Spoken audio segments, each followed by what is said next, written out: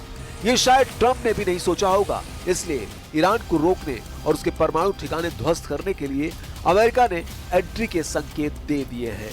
अमेरिकी सेना की एंट्री से पहले ही राष्ट्रपति डोनाल्ड ट्रंप की मुश्किल बढ़ गई है, क्योंकि रूस और चीन ने ईरान की खुलकर मदद करने का ऐलान कर दिया है। रूस ने दो टूक कह दिया है कि अगर ईरान के सुप्रीम लीडर खामेनेई को मारा गया या जबरन ईरान में सत्ता परिवर्तन करने की कोशिश भी की गई तो दुनिया बेहद विनाशक युद्ध देखेगी।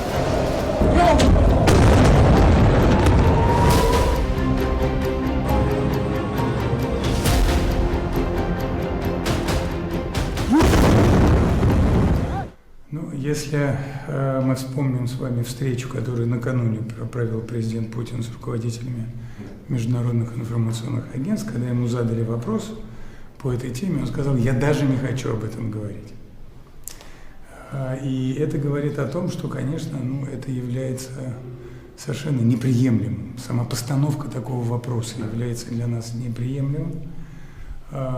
Мы считаем, что это непозволительно вести такие разговоры, и тем более непозволительно предпринимать такие действия. डरपोक निकले ट्रंप, फंस गए नेतन्याहू, रूस चीन का डबल प्लान एक्टिव। इजराइल के हमले से नहीं, बल्कि इस युद्ध की दिशा ट्रंप के बयान के बाद बदली है। इजराइल के हमले का जैसे ही ईरान ने जवाब दिया, ट्रंप ने ईरान के खिलाफ एक चेतावनी जारी की। रूस और चीन की खामोशी ने इजराइल और अमेरिका का हौसला बढ़ा दिया था, पर अब दो गतिविधियों ने इजराइल अमेरिका का हौसला पस्त कर दिया है। इनमें पहली गतिविधि है युद्ध के बीच चीन के कार्गो प्लेन का ईरान पहुंचना, और दूसरी गतिविधि है ईरान के सहयोगी के रूप में रूस की हलचल। चीन के मालवाहक विमान तेहरान में उतरे हैं। इन विमानों ने ट्रांसपोर्टर बंद करके लैंडिंग की है, जिससे पता चलता है कि चीन ने कार्गो प्लेन में जंग के लिए हथियार भेजे हैं, और इन हथियारों में एयर डिफेंस सिस्टम भी शामिल है। चीन खुलकर इजराइल यूएस के विरोध में उतर चुका है। इसका सीधा मतलब है कि ईरान और चीन के बीच गुप्त रूप से हथियारों का सौदा हुआ है, और इस डील को इजराइल के हमलों को अवैध बताकर पूरा किया जा रहा है। चीन के विदेश मंत्री वांग यी के अनुसार ईरान पर इजराइल के हमले अंतर्राष्ट्रीय कानून और अंतर्राष्ट्रीय संबंधों को नियंत्रित करने वाले नियमों का उल्लंघन करते हैं।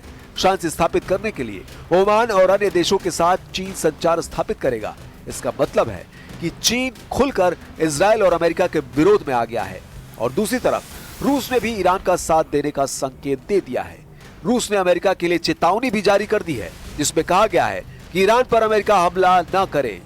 अगर यूएस ने हमला किया तो मध्य पूर्व अस्थिर हो जाएगा, जबकि इजराइल के हमले परमाणु विनाश का खतरा खड़ा कर रहे हैं।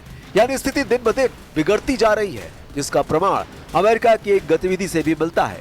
अमेरिका के राष्ट्रपति का डूम्सडे प्लेन E-4B वॉशिंगटन के पास उतरा है, जिसका मतलब है कि अमेरिका इस युद्ध को बड़ा संकट मान रहा है, क्योंकि ये प्लेन राष्ट्रपति की सिर्फ सुरक्षा ही नहीं करता, बल्कि परमाणु विस्फोट का सामना भी कर सकता है।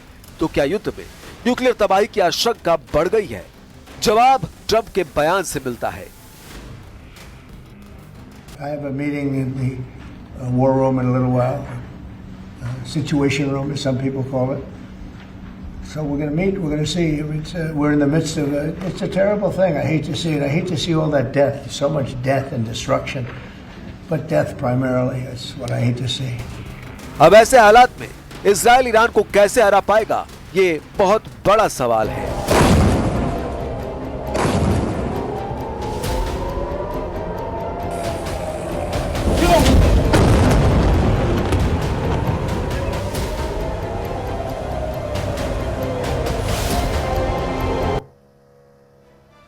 ईरान इसराइल के बीच बढ़ते टकराव को लेकर संयुक्त राष्ट्र महासचिव एंटोनियो गुतरेज ने चिंता जताई है। उन्होंने यूएनएससी की इमरजेंसी मीटिंग में कहा कि ईरान और इसराइल के बीच चल रहा संघर्ष एक बड़े संकट की तरफ बढ़ रहा है।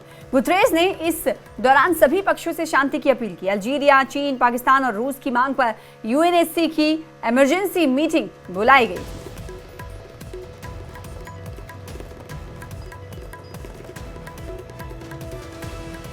The confrontation between Israel and Iran is escalating rapidly with a terrible toll, killing and injuring civilians, devastating homes, neighborhoods, and civilian infrastructure, and attacking nuclear facilities. The world is watching with growing alarm. We are not drifting toward crisis. We are racing toward it. We are not witnessing isolated incidents. We are on course to potential chaos. The expansion of this conflict could ignite a fire that no one can control. We must not